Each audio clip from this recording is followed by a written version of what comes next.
Everyone recognizes the passion for good coffee. Specialized coffee, personalized coffee, it's something that many Americans are deeply focused on. However, when it comes to iced tea drinkers like myself, we don't always receive the same level of attention, focus from brands, or do they necessarily understand the emotional drivers of great iced teas. I experienced this firsthand.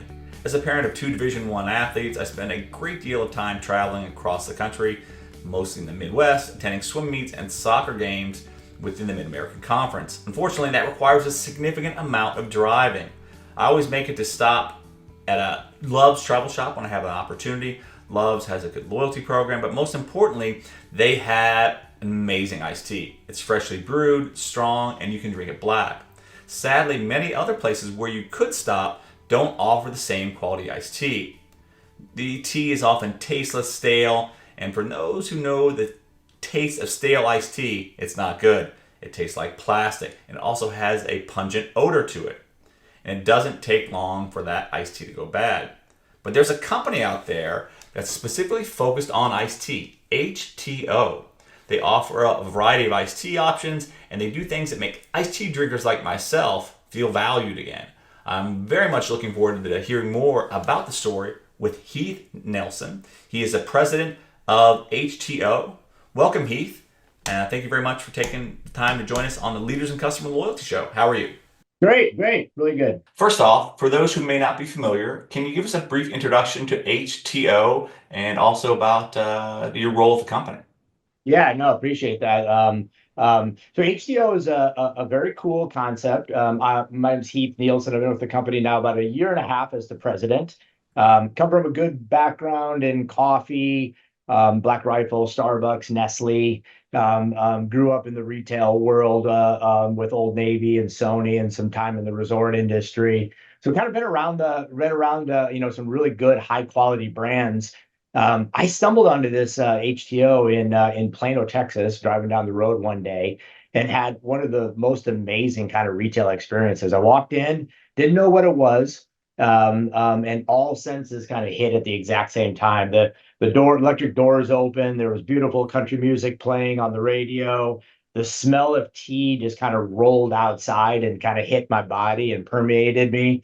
I walk in, and then I see these 26 bubblers of all these different iced teas. And you can walk around and you can sample anything that you want and mix and match. And it was a phenomenal experience. I'm a black iced tea drinker, core and core. But I found myself doing the craziest thing was like mixing a little blueberry on top and a little bit of Georgia peach on top. And it was a wild experience. But this is what happened, though, that made me say I wanted to be part of this organization. People started to interact with me. People were talking to each other. They're like, did you try the watermelon? Did you try the blueberry? If you mix the blueberry with the coconut, it's a cool flavor. And being in retail my whole entire life, that human kind of experience and connection, you just don't get it out there anymore. It's very transactional and very quick. And there's some great products out there. I love all of our kind of competitors and other places I still visit regularly. But the human connection component is what sold me. It's damn good tea, but it's in a really fun, energetic, healthy environment as well. So we have 140 stores today. I believe 142. We opened one this weekend. We are expanding in primarily Texas and Oklahoma is the bulk of our market, but we're New Mexico and northern Arkansas, Kansas, Missouri, moving our way over to Tennessee and Florida. So it's good. Started in 2009 in Amarillo, Texas. Justin Howe and his family, mom and dad, they're serial entrepreneurs. Like they've had every business you could imagine. And this tea kind of started like all good natural brands do. It just started as a small little idea, and it just grew and grew and grew. So it's been great. It's been a lot of fun. That's awesome. What are the biggest challenges you face in your current role? What keeps you up at night? Yeah, that's always the struggle there. I mean, I think it's balancing unit economics at the franchise level while still trying to maintain growth for us. We want to get out. Our pipeline is very rich when it comes to franchisee investment or interest, I should say, coming in. But at the same time, individual unit franchise growth and their profitability is what we have to be laser focused on. So, growth and maintaining of the business, that's what everybody does. But I think when both are firing very strong at the same time, and you're still trying to build some foundational business elements, I think that's where all of our energy is going. That's awesome. I think as we prep for this, I discussed that I'm a huge iced tea guy myself. Don't Yeah, drink coffee ever. yeah, I like the black coffee, maybe a little bit of sugar in it, but I can drink that, a gallon a day. yeah, Obviously the antioxidants and everything that's in it. Just great to have black tea, and I travel a lot for my kids who are Division I athletes, and I nice. will never miss a Love's Travel Shop. No, I'm not pumping Love's, but they have Yeah, really great iced tea. One of the things we talked about, sometimes iced tea is good and sometimes it's horrible, right? So to get that good iced tea, I'll go out of my way, and Love's has actually a good tea. It's fresh, it's stronger. yeah. With coffee getting all the rage, do iced tea drinkers sometimes get the shaft in that regard? I think they do, but here's what's funny is I appreciate your comment about coffee. My whole life I grew up, I drink hot black coffee. I think there's three of us left in the whole world at this point. But I drink hot black coffee until about 9 o'clock. And then somewhere around 11, 12, I graduate to iced tea. And that's been the what I've done ever since literally, a younger age. Growing up, that's just what I drink. Tea consumption and coffee consumption in the United States hasn't really grown over 25, 30, 40 years. What's changed is where people drink coffee. So the coffee consumption before Starbucks, before Dutch, before Pete's, coffee consumption is basically the exact same. People are just now drinking it more on the go. It used to be an at home. And so tea is kind of the same thing for us. The way we look at it is that iced tea is traditionally a lunch. It's added on with a meal, or you kind of brew it. You kind of brew it at home. And you're right, the quality can vary outstandingly. Just like coffee, though, at the end of it, the root is water. We have the world's best RO system, I think. And our water quality and purity is what makes our tea stand up so good. We are, gluten-free, kosher, non-GMO, all the great things about it. We use pure cane sugar, natural flavorings, and so you can kind of play with, where you like to go. But water, at the end of the day, is what's going to make or break that tea, in my opinion. That makes sense.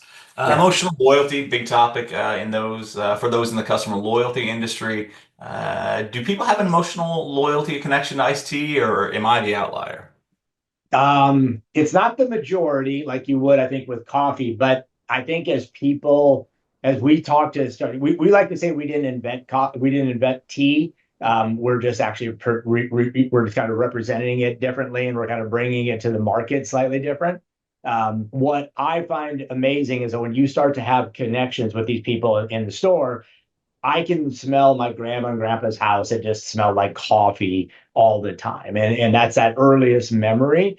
But right next to that memory for me was that Lipton Sun Tea jar sitting on the deck outside. Every single day. My grandma and mom and dad would make that iced tea. So I think the connection is as strong. People just don't draw to it because we haven't like literally introduced this concept of more tea on the go outside of a ready to drink. It's not a handcrafted; we're handcrafted, and I think that's the unique difference. But when you think about weddings and baseball games and family gatherings, iced tea is 99% of the time sitting there right on that table. That's awesome. Yeah. Would you be considered QSR or fast casual restaurant? What do you consider yourself, or what are you? I I love that question. We're self-serve, and so right there out of the gate, we're kind of a trailblazer into our own. But if I had to pick between the two of them, I'm going to say quick serve, simply because of speed is very important to us. When people are coming in through the drive-through, our wait times are barely over a minute. We're not cooking any food, we're not preparing any meals like that, so it's a very, very quick when the customer comes into the store, we see them taking some time and kind of perfecting their own beverage. grabbing a snack and going to the counter, but the transaction is quite quick. We don't have seating inside of our stores. It's grab and go because you're buying 30, 40, sometimes 50 ounces of a beverage. And so that's not something you kind of sit around and drink. You take it with you in your car, back to work, back to school, where you're going. Excellent. So when you look at the quick service restaurant industry, what are some of the challenges and opportunities that exist within the industry? What is the current landscape? How is it changing? So last summer was tough for a lot of people. July, August, I think people kind of saw some tightening on discretional spend. Um, Promotions just came in heavier than I've ever seen anywhere. I am up there in age and experience, and I don't think I've ever seen promotions run as deep as they did over the summertime going into holiday. And so I think right now the metrics that we're still watching, though, outside of promotions, are going to be just real estate costs and construction costs. And I know that sounds a little bit like the same tone for the last 2, 3 years, but it's true. But with interest rates where they are, the costs are very hard, and so we're kind of in this juxtapose where we're trying to open as much as we can, but at the same time, we need to make sure that we don't get into a situation where we're paying too high on rent and our franchisees are coming in with too high of costs before they even get their doors open. So it's a slow, methodical more than the lease rates are great, the ground rates are great, the construction numbers are strong. Let's go for it. That's awesome. So you talked about some of the microeconomic trends that you're seeing.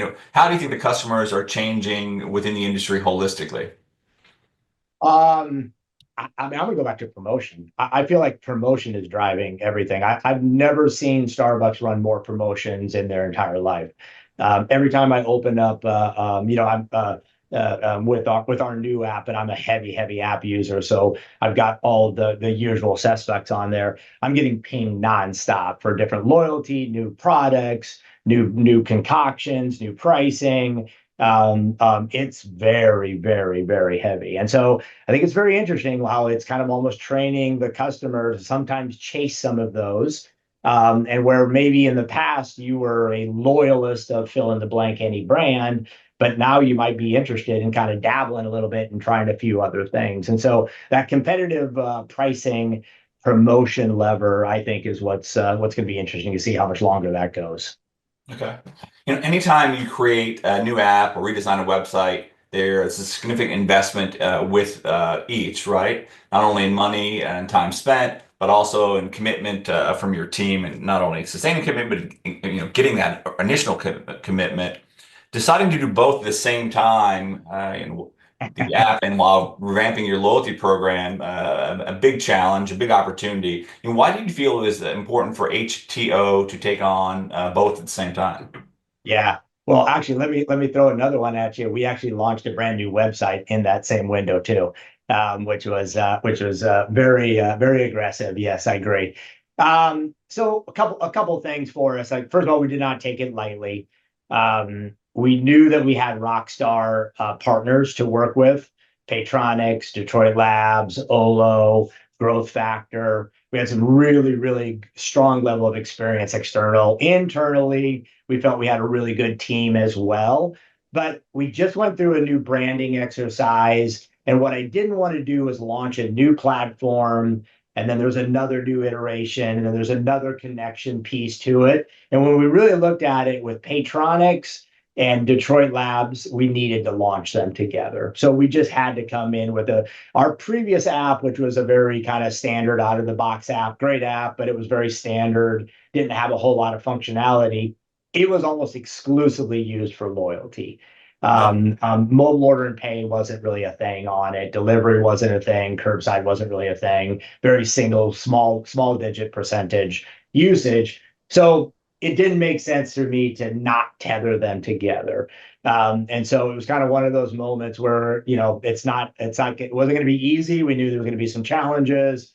But we decided ultimately it was the right thing to do to get it out. And, now we're 45 days behind us. It's awesome. What Yeah. role did customer guest feedback play in the redesign of the program? Yeah, so the our loyalty program, we took it obviously incredibly serious. We have huge participation on the loyalty, as you can imagine. We do offer a happy hour every single day too, which is half off at every single store between 2 and 4, or buy one get one between 2 and 4. And so the component of loyalty is where we were really focused. We knew we didn't.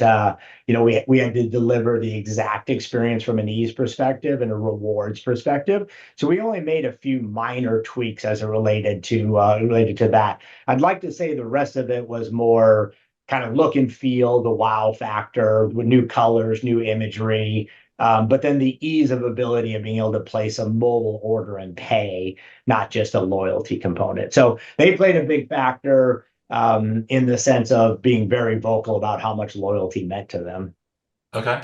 What are some of the key features or benefits of the new program that guests are going to notice immediately? Yeah, right where I said it's order ahead.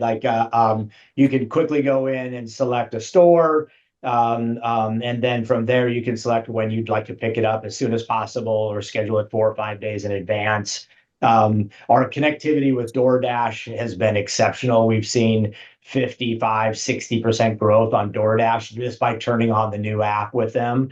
And that's been really, really good. People love we sell gallons of tea. They're all handcrafted inside of the store as well. And so people love those on delivery. But it's also just the bright visuals. You get to go in and you actually get to see and read the descriptions of the product and to kind of get a little bit more of a visual reference. Where before our app, like I said, it kind of made transaction sense, but it didn't really have a whole lot of wow factor. Okay.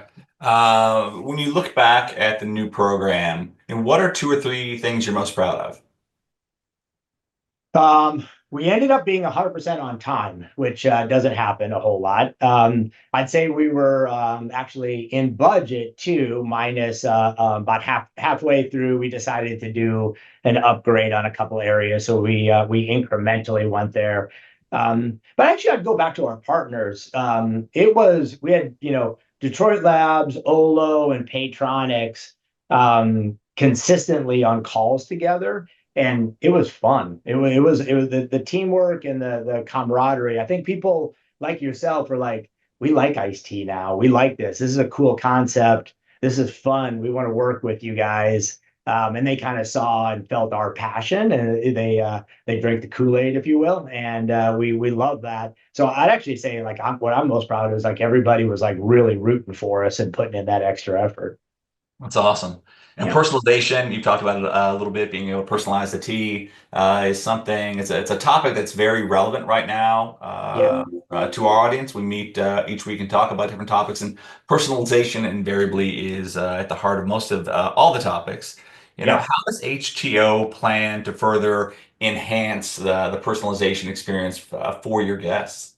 Well, yeah, and as I said before, we're self-serve, so you get to come in and craft your own journey for sure, like exactly the way you want it. We actually, unlike a lot of other restaurants or food service brands, we encourage people to come in. Like a lot of times it's a little bit more convenient and more efficient to go through the drive-through. We love that if you know exactly what you want, but we encourage people to come in because that personalization at that point is at the very, very highest level. We also have a not so secret menu that we promote. That secret menu is a direct reflection of what the customers are telling us that they're concocting and what they make. So every month or so, we're adding a new one in there, and it's a cool mixes of things. I mean, it's crazy. A couple of weeks ago, I had a dill pickle iced tea, which was a combo of like three of our different beverages, and I could not believe. Had a root beer float, in a store last week that would blew me away. You would have thought you were drinking an old school A&W root beer float, and it was just with some our root beer tea and a cream and a couple other things added into it. It was delicious. So that and then sharing that back out is our personalization right there at the core. That's awesome. When you look at the new suite, the new website, the new app, the new customer loyalty program, how does that set HTO apart from the competitors and then the fast growing, the tea and beverage market, at least how they're consuming it? Yeah. I think, in all transparency, I think this gets us very competitive. To be completely honest, we did not have a strong app. We had a very strong loyalty program, but we did not have a super strong app. So I think that this just makes us more attractive to the customer because of ease of use. We also are working really hard. We have 140 stores, as I mentioned, across 9 different states. We're Yeah. really working to consolidate our market and growth so that we can be your daily go-to. Right now, we can be seen as, oh, if I'm in that area or if on that street, I'll stop into HTeaO, where we do have a great coffee offering. We have a partnership with Free Rain Coffee, which is a great new concept. And so we do want to be seen as your daily, your weekly go-to. So I think this app, the loyalty, the website, more stores, that's just what puts us into the competitive nature against everybody else. You talked earlier about some of the KPIs and metrics that are important to you to gauge the success of the kind of the new effort. What are the metrics that you're looking at, the KPIs, to kind of to gauge success? Yeah. So we've got a pretty robust dashboard with our partners that we've built. The two that I would say I'd put at the top of the list would be logically number of downloads, which I'm happy to announce since December 10th on launch, we're close to 40,000 downloads, new downloads. We carried over our existing downloads that we had or users that we had already. But number two is frequency. We had a hard time kind of calculating our customers' frequency. So what we're trying to do now is move the once a monthers to once a week, or the once a weeks to twice a week. And being able to do that through notifications, whether it be SMS or email or push notifications on the app, different LTOs, different promotions by customer, that's really where you start to get into the great fine tuning. So I'd have to say downloads and frequency are the two that I'm tracking the most. Excellent. When you look at other customer loyalty programs, are there programs that you are loyal to that you find yourself very committed to? If so, what are those? Yeah, I mean, I grew I think Chick-fil-A I think does a phenomenal job. My old employer, Starbucks, I still think is very strong. I just saw that they just launched a great secret menu program on theirs on their loyalty as well. Those are really strong. You look at even smaller regionals like us. I think like somebody like a Swig has done a great job with their apps that are out there too. Jersey Mike's, Jimmy John's, both of them do a great job. Detroit Labs did work with Jimmy John's early on, which is one of the reasons we loved that app. It's a very quick, fast moving, easy to understand app, and so that was one of the selling points for us when we picked Detroit Labs to help partner. Okay, excellent. When you look at customer loyalty, customer experience, if you could ask a competitor anything about their customer experience or customer loyalty strategy, what would you ask them? Yeah, that's a really good question. I think I'm going to go back to one of my comments around where's the balance here between promotion, customer acquisition costs, and growing the business. Like there's a fine line tipping point there. I think that I'm very curious to see how it plays out. We're very fortunate, as you can imagine, the iced tea business, the coffee business in general, have some very healthy margins. But I think that balance of promotion and price is a very interesting one right now. Okay. Well, thank you very much for taking the time to do the interview. We have the wonderful quick fire round of questions right now, so looking forward to these. Okay, Uh, great, love it. First Bring off, it what on. word or short phrase do you use to inspire others? So people will laugh because I use this one very regularly, but man, it's so meaningful, I think, anyway. So it's like if you go to the Bill and Melinda Gates Foundation, it's sitting right there, front and center. It says, if you want to go fast, go alone. If you want to go far, go with others. That's awesome. What's your least favorite word? So I have to preface this. I know this is rapid fire. I apologize, but culture. I think people will be well, that's not really culturally acceptable, or that's not a cultural fit, or something like that. And I feel like it's become a little bit of a catch-all. Nothing is more important than your company culture. But when sometimes when I hear it, I feel like it's being used as a catch-all for maybe something that's quite different than culture. Okay. What is your favorite, let's try this again. What is your favorite flavor of iced tea? Black, unsweet, boring, I know, but here's what I'm doing: a little splash of blueberry on top, which just kills me to say it, but man, it's good. So Okay, that's good. Well, what excites you at work? Um, franchisees. I love being in the franchise business. All boats rise with the tide. If they come in engaged, they've got a great idea, we all win. So yeah, an engaged franchisee gets me going. LTOs also. I love collaborations and LTOs. We're doing one with Poppy here next month that I'm super excited about. More to come, but I love LTOs. Okay. What do you find tiresome at home or at work? Everybody needs to vent, but my glass, and maybe I'm just buried in the sand. I just can't stand negativity. I just can't. If you wanna come in and you got a problem, I love it. I'll sit, let's figure it out. But I love the business that we're in. We're not solving world hunger, unfortunately. We're not curing cancer, unfortunately. But we do deliver a phenomenal product, and negativity in general is tough for me. Okay. And is there a book that you read or have read that you find appropriate and like to recommend to colleagues? This is somewhat embarrassing. I'm not a huge reader. I love podcasts. I have about an hour and a half drive each way, every single day. The NPR one I think I've listened to for as long as it's been in existence. How I Built This is phenomenal. On Bloomberg Masters in Business, it's so cool. Like, they just talk to these giant companies, but they find the founder, CEO, and they just, for an hour and a half, they just walk through their journey in life, personally and professionally, and it's really cool. There's a lot of correlation that you find with some of these companies. So I'd have to say those two. Okay. When you look at other professions, is there another profession that you may potentially like to give a shot? I dipped my toe in this. I was in the resort industry with Vail Resorts and North Star and Tahoe for 12 years total between the two of them. I love that hospitality, but I've always been intrigued by the hotel business. Running a very large luxury hotel has always been something that I thought would be amazing. It's the ultimate expression of customer service. Okay. And what do you enjoy doing that you may not have as much time to do as you would like? I've got four daughters, and a very energetic wife, so we do a lot, it feels like.